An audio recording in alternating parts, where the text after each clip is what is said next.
Well, hello, good morning, afternoon, wherever you are in the world joining this British Academy of Management webinar. Thank you very much for joining us today. My name's Stefan Stern. It's a great pleasure to introduce some colleagues in a moment to talk about the concerns, the practical concerns, perhaps also the psychological as well as academic concerns of international students in this time of the COVID-19 crisis, which has been such an interruption to us all and a jolt and made us adopt webinar technology such as Zoom, apart from anything else, to reach people and keep a conversation going.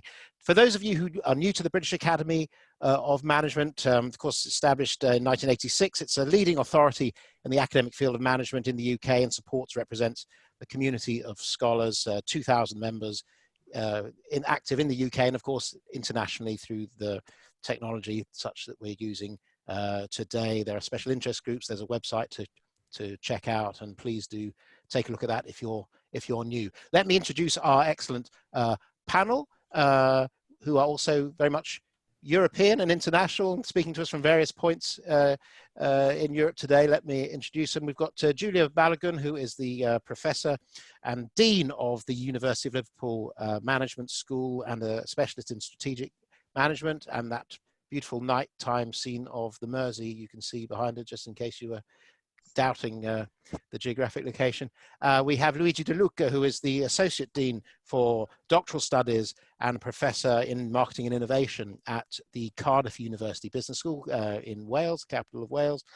And also from the Technische Universität in Dresden, although he's speaking to us from Jena, in fact, today, Professor Thomas Köhler. Thank you very much, Willkommen. Thank you very much for joining us and crossing the channel and keeping our connections going. We can talk about some of those tensions as well in due course. International students, the university, it's meant to be an open place. Yes, the clue is in the name, universal. And we want freedom of movement physically and intellectually, and freedom of ideas and so on. And yet we have this terrible interruption to studies, a jolt. People perhaps will hear from our panelists, perhaps in some ways even marooned, perhaps unable to travel home or to where they thought they were going to be going. Julia, start us off with some opening thoughts about this startling moment and interruption to academic business as usual. Okay, thanks, Stefan. I think the first thing to say is that, like all universities, everything is now online. All student support, both in the school and centrally, including things such as health and well-being facilities, are online, accessible through things like MS Teams or phone if necessary. All teaching material through various and most appropriate technologies online. All assessments have been modified to be done in quotes online, with sort of, for example, 24-hour windows to facilitate access and ensure no one's disadvantaged. And everyone, professional services and academics have been working extremely hard and above and beyond in many cases to make sure these facilities and material is there. So the question is really, what's different for international versus national? Because we've had to do this obviously for all UK students, not just international. Now, at the University of Liverpool, there is a particular dimension to the international in that we have a partner university in China, Jiaotong Liverpool University. And the students who register there are able to take a 2+2, which means they come to us for their third and fourth year, which is our second and third year of our undergraduate program. And obviously we have quite a lot of Chinese students on our postgraduate programs as well as other international programs. Now we know a large number of those students are still in the city. So we have been looking particularly carefully at how we support them. We're passionate about supporting our students well, and these students obviously have a particular need. Some of them are in our halls. We've also got some UK students still in halls. So all students who are in halls have been moved into 1 or 2 halls so they can be there and looked after properly with hall managers in place. Others of our halls have actually been opened up to the adjacent NHS hospitals next to us. So we've got 1 or 2 halls facilitating these students. Others of them are in private accommodation around the city. We've put in weekly check-ins for all these students, so some don't want to do that, that's fine, we just ask they email, but lots of the others are either on the phone or on MS Teams talking to us weekly, so we know how they are, how their welfare's going, what help they need, how we can provide that help. And that's been a particularly important and big exercise for us because of that slightly unique cohort we have, maybe in comparison to some other universities. I'm very happy to say more about that later. Excellent. So, short version, you're on the case, you've got the technology, but it's new ways of working, and it's a new experience. Oh, absolutely, yeah. Luigi, tell me the view from Cardiff, please. Yes. So first of all, thanks for having me. So Cardiff Business School, we have about 58% of our students are international students. So out of just short of 4,000 students, we have about 2,250 international students. These are distributed very differently between our undergraduate and postgraduate programs, with the strongest concentration being in postgraduate and postgraduate research, so PGT and PGR, with 90 to 95% of students in those programs being international students, so MSCs and PhD. I agree very much with Julia. I think that the two main things we've been doing are on the one side, the pastoral care, so this duty of care towards the students. Very similarly to Liverpool, we have a contact team made of volunteers, both academics and professional services, who are phoning up students once a week to check where they are and if they're safe. And the most important priority for us was to make sure that within the first week of the lockdown, everybody was where they wanted to be and safe. We've been using technology like Teams chat and an app called Talk Campus, which is a mental health mobile app designed to provide peer support among students, and also our student well-being team has managed to keep face-to-face meetings with students. So that's one major area. And the second one, obviously, is teaching and assessment. Probably the main initiative is what has been called the safety net approach to teaching and examinations. And the basic principle is that no one should be suffering any detriment from the COVID-19 impact on the academic practice. In my role as PhD director, we have two programs, one in economics, one in business and management. I can offer, a PhD perspective as well. So PhD students are slightly different from other international students in that a lot more, there's a higher percentage of them having parental responsibilities and being affected by the lockdown situation in a much more direct way.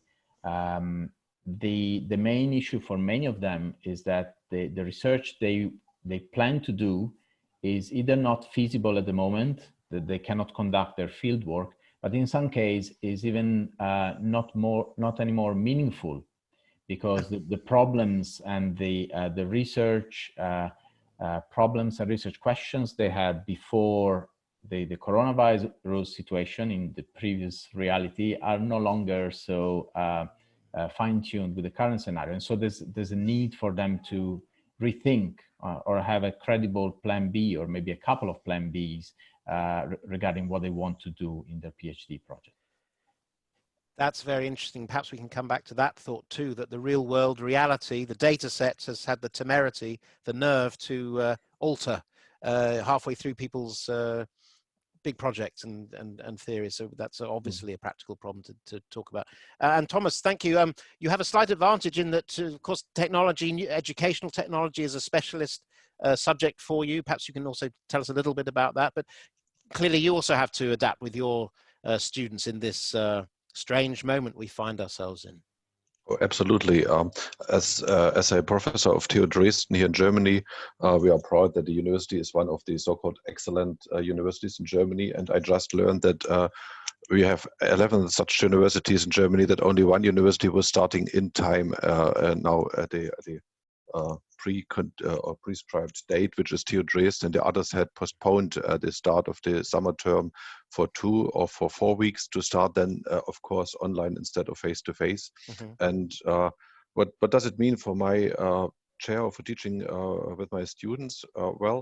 Usually we had, I would say, every third or every fourth lecture completed online, because it's the subject and I want to have my students being aware of the opportunities and as well the special didactics needed for doing online activity. This semester is different. We use the same technology, but we do every lecture online. and we have, as university, we have to deal with the need that all the professors and all the lecturers and all the students, of course, must be capable of using this technology. And after 2.5 weeks, I can say it's working quite well. However, it's as well exhausting. I'm quite impressed by smaller colleges who have started even before without giving much notice about that. They just started because they do not. They had to serve the students and to provide opportunities of starting the semester. It's an economic issue as well for students. If they would not have been able to start, then they would not have received loans and so on.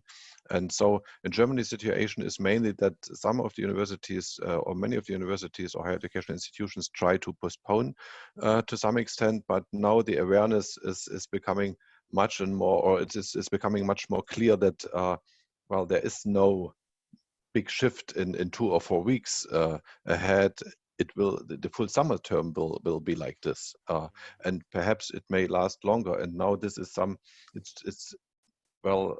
this creates a new perception of how studying may be completed. And I think this is my current perception of the situation. Yes. Yes, thank you. Those are very nice scene-setting comments. And yes, we're talking about the working of the mind and processing complicated material and an intellectual process, and yet it's a shock. Tell me perhaps some examples of students who you think are coping particularly well with this situation, and maybe also some examples of those who find it more of a challenge. Yeah, perhaps I can start with a very little example. When asking my students last week, I had a student group who did send a message to me. It's students who will become teachers later on, so in a teacher training program.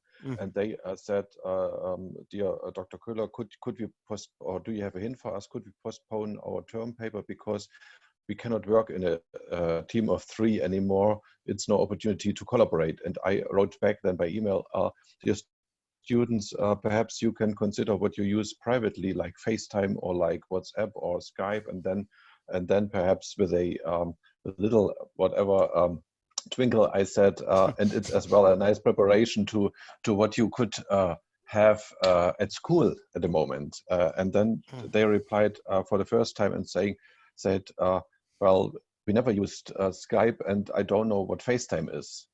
So we still have some students who are not really, who have not arrived in the digital age, and for them it's a big challenge, especially when they like to become educationalists or education professionals. So this would be the one end of the spectrum, but perhaps my colleagues will have some more evidence of quite progressive characters. Yeah, I mean, I was going to say that I think evidence suggests that all our students are coping pretty well. There have been undoubtedly questions, a lot of questions about, obviously the things that concern students the most is the assessment and how they're going to be graded. And I think virtually all the universities in the UK have moved to some type of safety net policy. Certainly I think in the Russell Group universities, what we're offering is very similar. I don't think we actually so much have problems with students not used to technology, because of course international students based in the UK are likely to be using technology to stay in touch with people back at home. But of course there can be particular problems to some Chinese students because some of the technology we use here does not work for them in China. So that would be an issue of students maybe struggling a little bit more, not because they're not familiar with the technology, but because of some issues they might experience in accessing things when they're back at home. And of course we do have some students have stayed through choice. Some students have ended up staying because they found it impossible to get home. So obviously those who are staying by choice are going to be, how do we put it, better adjusted than those who have been unfortunate enough to want to get home but haven't been able to.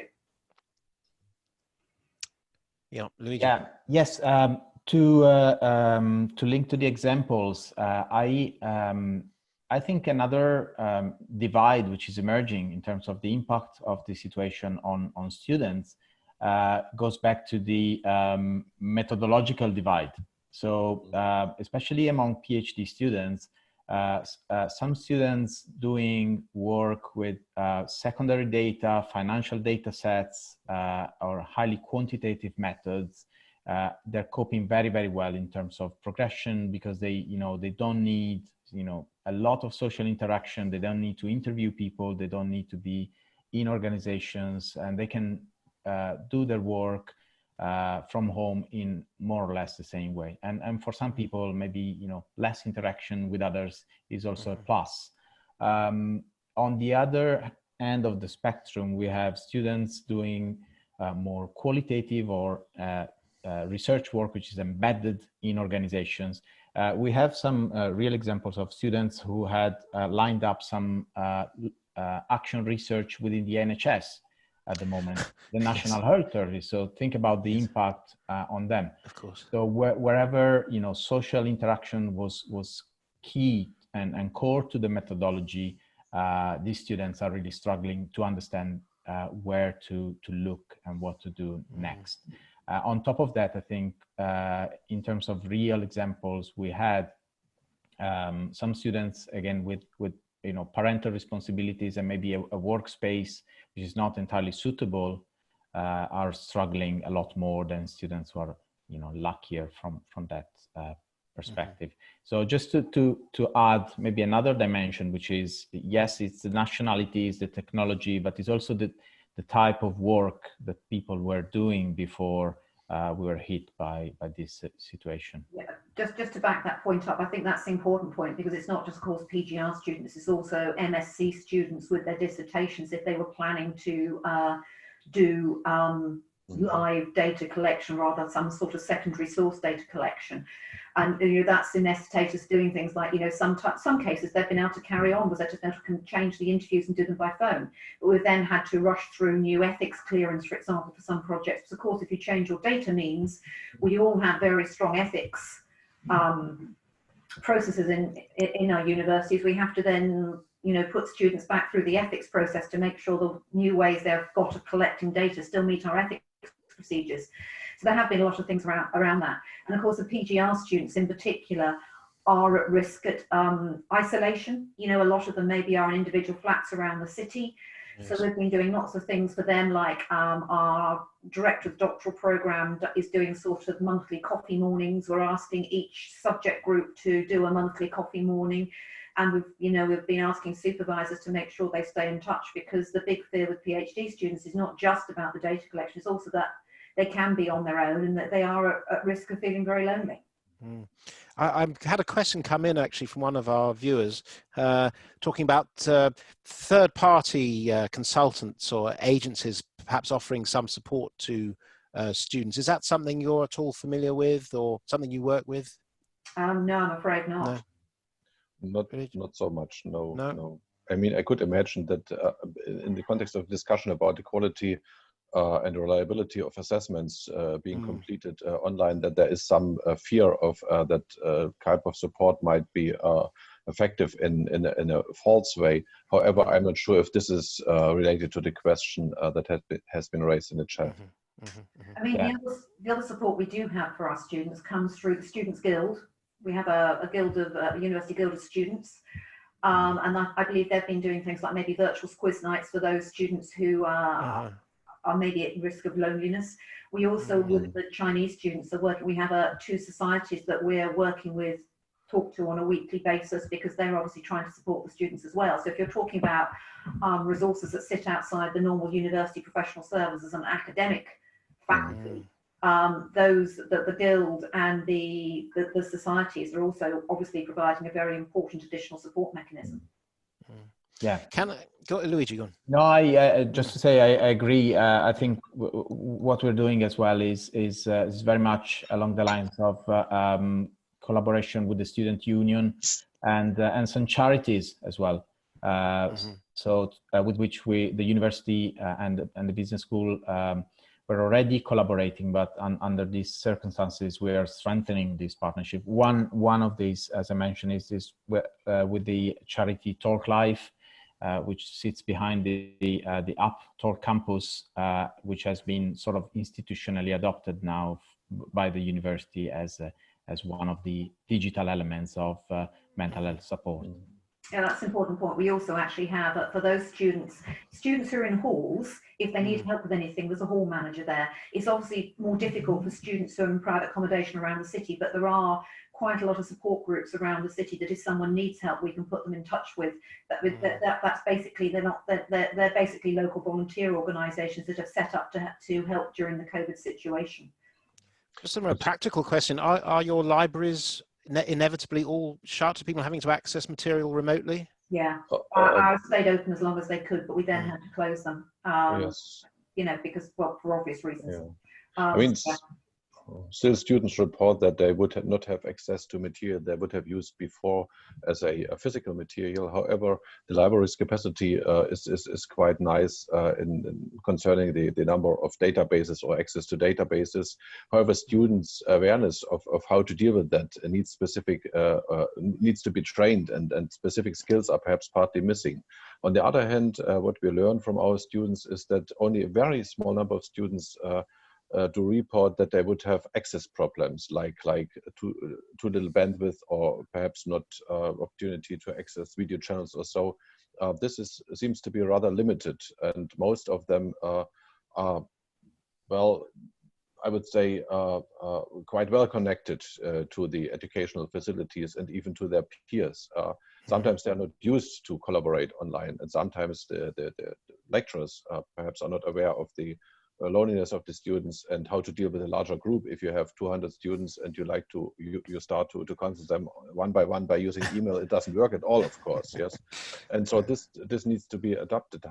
But the students, until now at least, I heard from a Chinese former PhD student whom I talk to now once a week that their students would be even more lucky with a more flexible situation of home-based studying. So there might be even some advantages of the recent situation.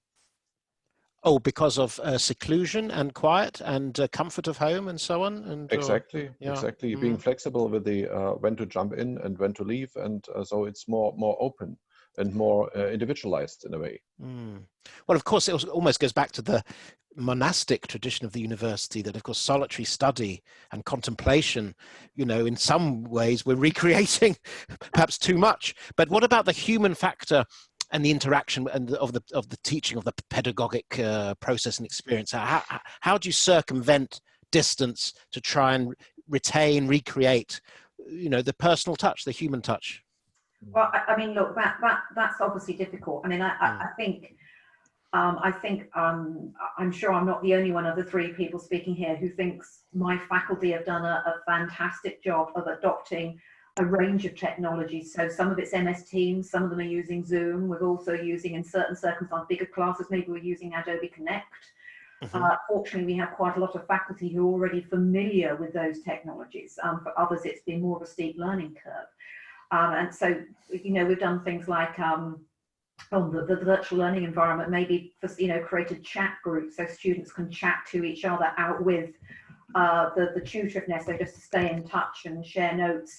There's all kinds of things that are being done, and that technology does enable.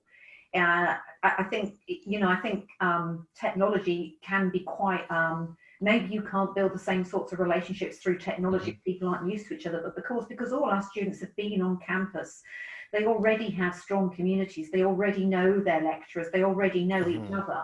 Yes. So it's potentially easier to maintain a group cohort feel and a feeling of good social contact than it would be if they never worked together. On the other hand, Liverpool also runs huge numbers of, we have a lot of students nationally on a suite of online only postgraduate programs that are part of our transnational education offering. And you'd be amazed, despite the fact that those students have never met each other, how quickly, face to face, how quickly they build up relationships and friendships. So I don't think we should downplay the extent to which online technologies can enable a social experience. Yes, I agree. From this point of view, Cardiff Business School is very different from Liverpool, because we haven't been traditionally at the forefront of online provision. So our model was very traditional and face-to-face. And I must say, as Julia mentioned, that the speed and quality of the adaptation that our staff has been able to produce to these new circumstances has been amazing. So we've shifted everything obviously online in terms of streaming, provision of digital materials and tutorials online. I think in terms of the human factor, what I see happening now and more in the future is a kind of duality between some elements of the online teaching which will become more standardized, which people, students can access where and when they want to, and elements of teaching which will become more interactional. So tutorials or small group discussions that are facilitated by technology. Technology doesn't have the same boundaries of the physical spaces, and we can actually enhance interactivity. So as Julia said, we don't have to downplay the potential for technology to deliver interactivity. And I would say we don't have to overestimate how much the physical collocation was producing interaction, because sometimes that wasn't, very strong. And there's a way to use technology in this, prompted by a crisis to enhance interactivity, even more than it was face-to-face. My final thought on the human side, perhaps aside of the technology discourse, is that it was nice to see how the sort of pastoral care approach and the being all in the same boat worked both ways. So we had students getting more in touch with their lecturers and professors to check in with them, to ask how they were. So I think the level of human interaction, there are signs that has been positively affected by this circumstance in a way that maybe wasn't happening before. Just to come back to saying about social experience, sorry, I mean, Thomas has got something to say on this, I'm sure. We should, of course, not forget that for a lot of students, university is a social experience. So they might be able to maintain their relationships through online, but it's not necessarily what they would choose to be doing. And of course, for international students, the focus of this meeting, for them, the whole purpose about coming to study in the UK was to have some form of a cultural experience. So of course, working in classrooms with people of a different nationality still gives you a different perspective on issues, that you still acquire a more international mindset, a more open mindset, but you can't have the same level of cultural experience necessarily working from a distance as you can if you are living in a city in a country different to the one you were brought up in. Yes, it seems to me, to be the game changer, the recent situation, and perhaps there will be quite some sustainable, new cultural perception of how education is functioning, or how social domains are functioning. In our local state of Saxony, a small German state, we are running those e-learning facilities in a network of all public universities and some of the private colleges since about 20 years, and we have the largest installation of a virtual learning environment in Germany with almost 100,000 students, and it has been adopted to some extent, but of course all the colleges did consider themselves being presence educational institutions, even though they had facilities for doing online teaching and learning and so on. And quite a number of students, but as well, of course, quite a number of colleagues were quite hesitating in using those technologies. Now, just in a couple of days or weeks, this is shifting into fully online. And when I was talking to my dean earlier this year, I said, well, it would be so great if we can have just a permanent online support for all the activities and have always hybrid settings. And I didn't expect something coming up like the Corona issue later on, he was saying, yeah, this is a nice idea, but then we both did laugh about it. Yes, and now things are changing. So, and what did hinder us to adopt it to a wider extent? Well, because it is our culture is different, and my expectation is that the longer it runs like this, the more we will take over for our, well, how we produce education, or how we collaborate, or how we live together. And this is something that is possible technically. Of course, it was not as smooth 10 years or 15 years ago, but it was already possible. But nowadays, this seems to be the way how to survive. And so a certain pressure creates a new perception of a overall social condition. And we would need to have a philosopher here to ask him or her what it means in the longer run. But I think there will remain something. Yes, and of course, to make the obvious point, the opportunities for research in this current moment in the experience is going to be significant. I saw on Twitter one Oxford academic joking that she'd put forward a suggested research project, I think, for healthcare and on the use of online, and it had been rejected 3 months ago with the comment Absolutely. that, oh, well, this isn't really happening to any large extent. Of course, you felt somewhat satisfied that perhaps they would have to reconsider that position. We were producing a bid for a grant 2 years ago for a healthcare video-based collaboration. It has been labeled, or the title which I invented was online first. Yeah. To go online first before meeting the doctor physically. Yeah. We didn't receive the grant, unfortunately. It's a familiar story. You were too ahead of times. No, you were too much ahead of times. Yeah. Eventually. No, I wanted to add to what Thomas said, which I think is a great point. I mean, crises are a strong driver for innovation because the stake is survival, as you mentioned in many cases. And connecting to what Julia said before, we have the same signals that the actual cultural experience in the UK and very often in Europe that is attached to the experience of international students is a very strong driver. So, for example, Chinese students indicate that a move to 100% online will not go down well in terms of the loss in terms of experience. So back to the innovation point, I think the challenge is how do we recreate this experience of cultural immersion in Europe and the softer aspects that were attached to the international students' experience in the UK with the constraints we have now. And this is a totally new area for obviously pedagogy and teaching and learning, but also research.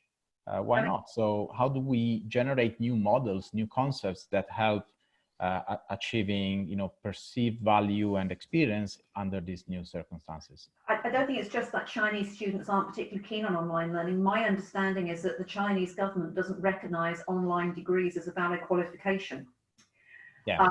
So I think they're given special dispensation because, of course, their own universities have had to work online. But there is an issue, in particular with a one-year master's degree. If most of it was online, students from China might be worried that it wouldn't be recognised. Yeah. On top of, but that's on top of the as you mentioned before, the cultural experience. Absolutely, yeah. Could I just hear a little bit more about a practical question about the home responsibilities, perhaps taking attention away from the student, whether it's childcare, whether it's older generations. How are people coping in practice with, as we all are, working from home, as we call it, while home life inevitably carries on? Well, that would take me slightly away from the international angles. I think what we're most concerned about at Liverpool, we have a very big percentage of widening participation students. Right. So they might just so in odd kinds of ways, they could have had more problems with access to online programs, and could some of the international students, maybe they didn't have adequate technology, like an adequate laptop, for example, things they could work on. Maybe their internets weren't robust enough. I mean, our central support services have actually been identifying students who have these problems and providing laptops to them, as schools are now talking about doing. But yeah, we are working with a generation of technologically savvy students that have undoubtedly has facilitated our move to online. But that doesn't mean they all have good access to the technology. In Germany, the big issue is that the families with children have to care for their children, and the younger children would be around, and this is it might be an issue for those who are older and already students, and then have siblings, or for parents who need to work on the other hand. And so this is creating quite some special condition, or I would even say pressure. And now the country starts to open up schools step by step again, around next weekend or this weekend. And it is, I have heard from a colleague today, he said, well, my daughter was allowed to go to school today to start preparing examinations for the first time since 4 or 5 weeks, so 10th grade. And it was like beginning school at all for her. So she was so lucky. So there seems a good evidence that this is not so easy, and I heard about families who struggle quite a lot because they have 2 or 3 children at home. It's difficult for them to continue some work routine and to support children, and school headmasters say, well, parents put pressure on us because they say, well, we cannot handle the situation at all. So I think this is a very big issue. Making or organizing educational activities and everyday life and even working activities at the same place at the same time within a family. That's something that is not so easy to be supported by the conditions we can provide at the moment. Yes, we have there's several international students, both PhD students, but also PGT, postgraduate thought students, who are here with their families. Sometimes both, persons in the family are studying, sometimes just one of them. And we have recognized that in many cases, carrying on with work is simply impossible. So we have redesigned the extenuating circumstances procedures and for PhD students, all the progress monitoring procedures with a bespoke section for COVID-19 for people who simply cannot cope with both demands. So our message has been, well, if you can't do it, just don't do it. Wait for the appropriate conditions to resume work, and we've created tools in collaboration with registry and with the college to facilitate this in a formal way.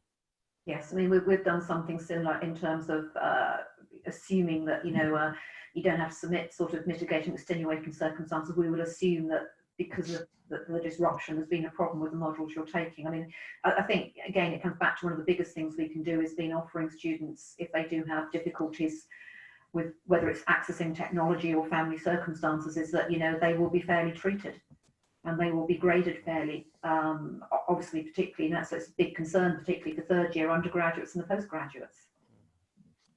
I feel obliged to mention the dreaded Brexit on top of COVID-19, or maybe it was the other way around. But I presume Brexit adds another complicating factor to many international students, at least in the European context, if not more.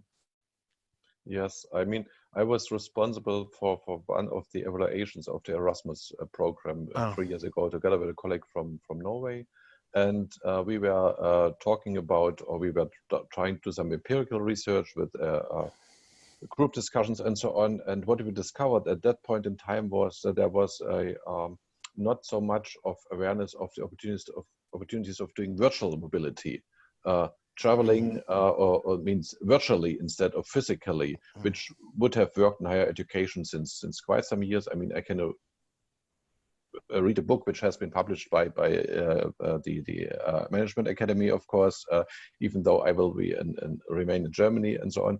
And I think that the jointness in the higher education sector is somehow endangered by the Brexit policy. This is quite a big fear. On the other hand, I see that there would be some more undiscovered or unexplored opportunities for doing things together, even without being physical so much mobile. And perhaps this will lead as well to different insights. However, of course, we would miss a lot in both directions to see whatever the your background, Julia, picture alive and so on. So it becomes more difficult. Yeah, European City of Culture, Liverpool, of course. Yes. Was the course at one point in time. Yeah, I mean, I think I guess for the universities, it depends which side of the Brexit debate you're standing on, doesn't it? And I guess one of the concerns would be that how much. What do I say? We're not quite sure, are we, what the government plans are in terms of the original timetable for Brexit. Let's put it that way. And I guess what the universities might be concerned about is the disruption to negotiations that they would see as critical to things like student mobility, but also research funding, because obviously those negotiations are much harder now. And I know our Vice Chancellor at Liverpool, when she was Chair of UK, was doing a lot of work on this. And those negotiations, of course, aren't possible. So if we did still go for Brexit at the end of this year and those negotiations haven't happened, I suppose, of course, there would be concerns about the position we were left in. Yeah, I think just an additional point would be that probably a barrier that Brexit poses to definitely for us as Cardiff Business School is possibly a slowing down of applications, especially for postgraduate European students, to create a more diverse cohort and a better experience for everyone.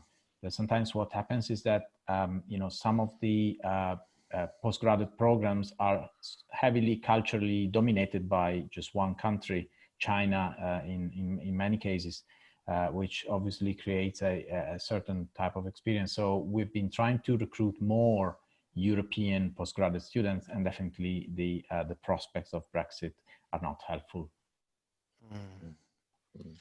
Yes, Thomas. To me, it seems that the awareness or the visibility of Brexit issues has become much smaller due to the corona, the discourse or narrative, and now, at least from the continental perspective, Yes. I cannot read that much about Brexit issues because everything is covered. Every news is covered by corona aspects, and so we will see how this comes up again, or if this somehow merges in the discourse. I don't know. Well, of course, I'm not speaking on behalf of the British Academy of Management at this moment, but it could be argued that Brexit looks like a very minor and even petty distraction at a time of such a crisis of COVID-19. But that's just my opinion. I'm not speaking on behalf of anybody else. I think we're coming to a close. Thank you so much, Thomas, Julia, and Luigi, for sharing your experiences and thoughts. It's very encouraging to see how academics and institutions have responded so quickly, perhaps in contrast to the sort of caricatures or stereotypes that journalists like me might like to put about the world of higher education. But I think we've had some terrific examples. Thank you for all your questions. I apologize for not being able to take all of them. I think when the webinar finishes in a moment, there will be a survey that will pop up online for those of you who have stayed with us throughout. So please do give us some feedback to help us improve these, because we're all learning by doing. But once more, Thomas, Julia, and Luigi, thank you very much for sharing your experience and insights today, and for taking so much time to help our viewers and listeners share in that. Thank you very much. Thank you, Stefan. Thank you. Thank you. Great pleasure. Thank you. Bye.